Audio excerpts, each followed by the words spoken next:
Welcome, huge movie fanatic Nate, stopping on by. This time I'm coming your way to review another movie that I think basically released this year in 2025, and having already seen and reviewed the movie by the name of, like the Wolfman, or the remake of Wolfman, or the most recent version of Wolfman, and thinking, that's relatively good, and then having recently seen and reviewed the film by the name of The Monkey, and actually having given that 4 stars and actually thought that was really good. Those are two movies that came out this year in 2025. I'm delighted to say I've seen a third movie that came out this year in 2025 just recently that I actually liked. Stopping on by to review the motion picture by the name of Last Breath. I'm pretty sure this is called Last Breath. I'm pretty sure it's Last Breath. Now, I'm pretty sure back whenever the trailer would have landed, possibly on YouTube or whatever, I'm pretty sure I actually did see the trailer for this, and then I kind of didn't give it any much more thought because I don't go to movie theaters anymore. I don't know if this would have even been in the theater anywhere around me anyway, but I saw the trailer, I think, at the time, maybe months ago, and then I didn't give it any extra thought, but then it recently kind of appeared, or at least it appeared on my radar on Prime Video. If you're a member of Prime Video, which my mom is, you can see it for no additional cost on Prime, or at least at the time that I watched it. And I'm like, you know what? I'll see this for free. This is right up my alley. When I was 12 years old, it was 1989, and of course, if you know anything about that year in regards to underwater movies, that was the year of frickin'. And it's funny how they came out in the order of like budget. So Deep Star 6 was the lowest budget, Sean Cunningham underwater movie. Then at some point, Leviathan, which was probably a bigger budget than Deep Star 6, and then at the end of the summer, James Cameron's The Abyss came out. So having, grown up with, I didn't see The Abyss until 1990, I don't think. I didn't see that in the theater. I saw it on home video. But I spent basically the summer of 1989 renting and re-renting Deep Star 6.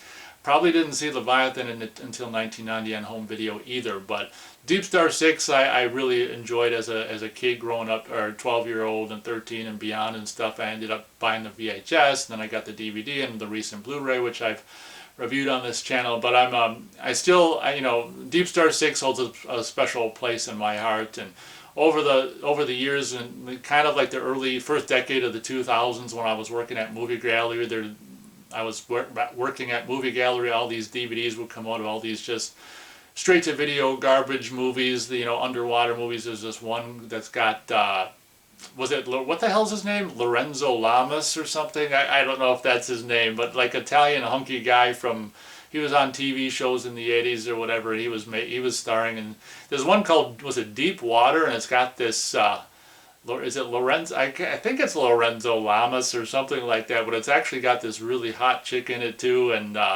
it's some of the worst dry for wet I've ever seen in a movie. But this movie, yeah, I saw, I rented for free when I was working at Movie Gallery. Was it Dark? Did I say Deep Water? Dark Water maybe, or something. But I've actually since gotten the DVD of it. I should give that a rewatch. But in the first decade of the 2000s at Movie Gallery, I rented a handful of these like straight to video. Back in the first decade of the 2000s, the First Look Studios was doing a lot of distributing a lot of movies, and there was another one about an oil rig or something. But I can remember, kind of enjoying some of these just direct to video or straight to video underwater movies, because there wasn't really anything like that in the theater anymore. Big budget kind of underwater movies, and it was really when I saw, when I recently saw that this was on Prime, and I think I may have watched the trailer again, I'm like, wow, this is an underwater movie, and it's kind of like a big budget underwater movie, and I'm totally up for that. And watching it, the funny thing is, it was like kind of late, and I started the movie on Prime thinking that I was just probably going to do halfway. What's really great about this movie, it's just like the old days where it's like 90 minutes or something, so it's just like an hour and a half instead of super like 2 hours or 2 hours and 15 minutes and all this kind of stuff that's so common now. It's a nice, 90-minute-ish kind of movie, and my intention was, since it was kind of on the later side when I started it, I'll give it a, maybe watch the first half and finish it the following night. And to me it was so entertaining, or at least for me, that I had to watch the whole thing all at once. And of course, being 90 minutes-ish, it wasn't hard to do, but yeah, this movie is like so many movies is purported to have been based on a true story of. And one thing I found really interesting about this movie is like you learn about how this kind of stuff is going on. So I guess if I'm remembering correctly, the movie is basically about this there's like thousands and thousands of miles of pipeline under the ocean, and obviously they you don't just lay a pipe and it's good forever. They gotta continuously, what's the term, well, I don't know what the term is right now. Oh, do maintenance and keep the pipe, good or whatever. Fix bad spots in the pipe and stuff. So this movie kind of follows a group of these workers, and obviously this is a very, freaking, very dangerous job. And the opening of the movie says it's one of the most dangerous jobs. I can only assume, I don't think they mention it, but I can only assume it's a well-paid job if it's so dangerous. But so this movie follows the thing, that the accident or whatever that was purported to, the real accident that this movie is purported to be based on, and how this guy, and the events of that particular accident. The movie is just about that. I think there's if memory serves, this movie is based on a documentary, so they might have done a documentary pardon me, at some point about this event, and then this movie is like based on the documentary. It's really interesting when they make a movie like this, because it seems like it's a relatively modest budget or whatever, and it's I can only assume like there wouldn't be a whole hell of a lot of interest in the movie like this. And it's interesting to me. It's always interesting to me when someone spends someone puts up a relatively decent kind of budget, because it looks like a higher budget than that kind of garbage I was renting from Movie Gallery in the first decade of the 2000s when I was working there. I mean, it's a much more polished, high budget movie than those. And actually, if it's currently, when I looked, it was like $25 a Blu-ray. I was interested in getting the Blu-ray, but I don't think I'd want to pay any more than I try not to pay any more than like $15 for a Blu-ray or whatever. But I'm interested to see what it sounds like on the 5.1, surround sound and stuff. But yeah, the movie basically just follows there's an accident with this underwater, divers that go down to do maintenance and stuff on these underwater pipes and stuff. And then because of it, very much like Abyss, if you're familiar with James Cameron's The Abyss, and there's a tropical storm, and there's a tether going down to the rig, and the storm makes the ship go off, and it kind of pulls the rig underneath. And it's kind of the same thing. If you've seen The Abyss, it's very similar kind of a stuff. And I gotta say, very well done, and very interesting. And that's what I was gonna say earlier, is that it's the thing that I found interesting about it is you learn about this stuff that you never knew, that exists, this kind of jobs or whatever that the movie portrays, that you never even knew exists, and you get to see the stages and the steps, what they got to do. They got to go into these kind of these big, there's several, there's like, I don't know if it's 2 or 3 several groupings of guys that go into these big tanks, which is kind of a living area, to be compressed. And then like the ship, then they're able to fall, because you got to be compressed to be able to go down to them deep depths, and without getting squashed or whatever. So on the ship itself, they go into these big kind of living areas that are big tanks, so they can be compressed. And then maybe like the next day or whatever, there's tunnels or whatever for them to go out of that area. They can go down to the diving bell, which is all this. Meanwhile, this is all heavily fortified in steel or whatever, so they can obviously maintain the compression. So when they go through the tunnels, whatever, into the diving bell, and they go down, and then one of the guys, in this case Woody Harrelson, plays the older guy who stays in the bell. And then you got the 2 divers that go out of the bottom of, kind of like the moon pool in The Abyss. They can just go right out of the bottom of the diving bell and go down to the bottom of the ocean floor. It's not like super deep like The Abyss or anything, but it's still deep enough where you need to compress these guys to get into the bell, to go into the thing and go down into do this stuff and stuff. So just seeing the stages and stuff of what's involved in, first compression, and then go in the bell, and lower the bell, and then to get out of the bell and go do the stuff, like all that. It's like the first, I don't know what, third or half of the movie, like that was just like interesting to me. Like, wow, that's cool. I've always been, ever since like '89 and Deep Star 6 and stuff, always kind of interested in underwater this and that and stuff. So I found the movie like the first third or the first half or whatever before everything goes wrong and the accident occurs and stuff. Just seeing that stuff and learning what's involved in doing what they're doing was interesting. I was like,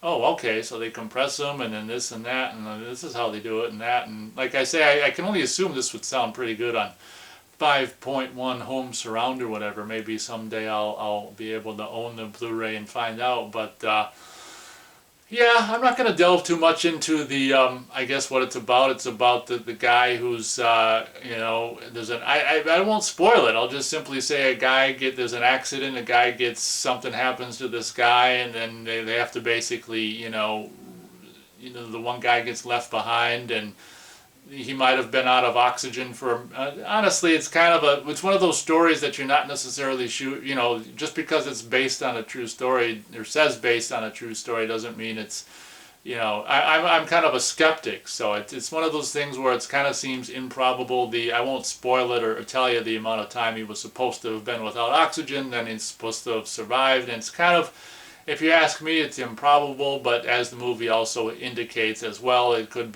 have been, if it really did happen, which I'm doubtful it did, it could have been due to, you know, his survival could have been due to a unique circumstances, you know, situation of water temperature and depth and pressure and who knows what else. But yeah, I'm not saying that it's, you know, impossible that the guy lived after not having oxygen for as long as he did, but it seems improbable. But if it's true, he's a lucky guy, we'll just say that. And I found it quite fascinating, honestly, you know, the whole movie more or less. And I think it was done in a really, you know, competent, interesting way. And yes, I know it's dark, but you can still, you know, you can still mostly see me and stuff. So, you know, we'll just leave it at that or whatever. But that's the least I can do to shine a little more light on the subject. But overall, I was really impressed. It was like, wow, for the first time, and it seems like quite a while, maybe since, well, I don't know, I don't think I'd really call Avatar Way of Water an underwater movie. Like, it's, you know, they don't go very far down. I like these kind of movies like,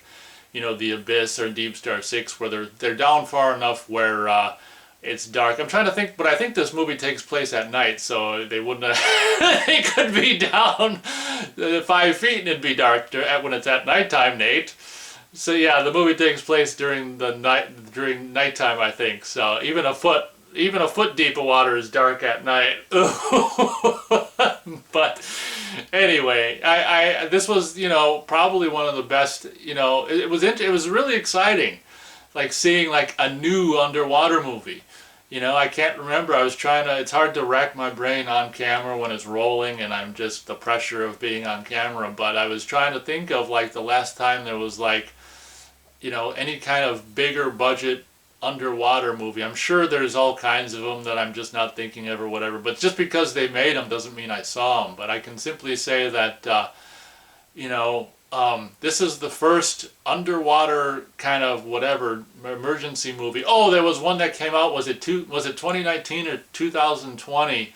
There was a movie called Underwater. We saw that at the theater, and that wasn't yeah, there's a really frickin' creative title. Underwater. That was another underwater movie, as you might imagine, and that one I did end up with the Blu-ray. I think I got the Blu-ray for $5 or something. That one, you know, I guess that's kind of a bigger budget underwater movie of recent times. So yeah, that movie doesn't hold a candle to this movie. That I don't know what I would have rated that, 2 stars or maybe less than 2 stars, 1.5. Underwater, from the last 5 years or whatever, 5 or 6 years, isn't necessarily that great. But this one I thought was really, really done well. And like I say, my intention was to watch half of it and finish the next half, you know, the last half the next night. I had to watch the whole thing all at once, and I was like, wow. You know, that feeling which I don't, you know, I remember was so much more common back in the 80s and the 90s, watching a movie, just like, you know, watching, you know, being done with the movie and being like excited, like, God, that was awesome, and you know, it'll be fun to watch that again someday. you know, most of my experiences with, you know, recent movies or current movies are the opposite. Kind of like with Beetlejuice, just like, that's kind of what you expect these days. You know, nothing amazing or whatever. And this movie was like, wow, that was actually kind of relatively well done. So my star rating for Last Breath, I'm pretty sure it's called Last Breath, I can go as high as 3.5 stars out of 4 stars for Last Breath. It reminded me of the good old days of the 1989 and the big slew of you know, 3 underwater movies we got, and it just reminded me of, you know, I guess being a kid and kind of like, you know, watching this, I'm like, yeah, this is why I like underwater movies, or good underwater movies, because it's just interesting to me. And you know, it is very much like, I don't know if a character says in this movie, I think I heard a line to the effect of, you know, it's going deep underwater is no different than really space, you know, doing a spacewalk. It's the same thing, you know, like you need oxygen, and if the oxygen starts flowing, that's a problem, and that's what this whole movie is. You know, the key, I guess, you know, central core of this movie is about is the guy, you know, being without oxygen for a certain amount of time and miraculously surviving and being rescued, and the whole trials and tribulations that revolve around that whole situation. So I do hope to end up with the Blu-ray at some point. I can only assume it sounds relatively good or whatever. And that's another thing in closing. It looks like very much like this movie very well might have been shot on 35 millimeter. And if that's the case, well, even if it isn't the case, it looks great.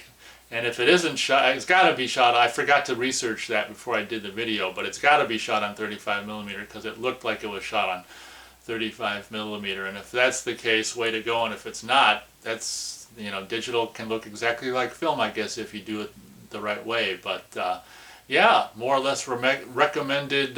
You know, just really nice length, 90-minute underwater movie. And if you haven't seen Underwater, the movie by the name of Underwater, I probably wouldn't necessarily bother with that one. But I guess there's aspects of that are okay too, or whatever. So I guess that pretty much does it for this review. Hope you guys enjoyed. Thanks so much for watching. And as always, we'll catch you on the next video.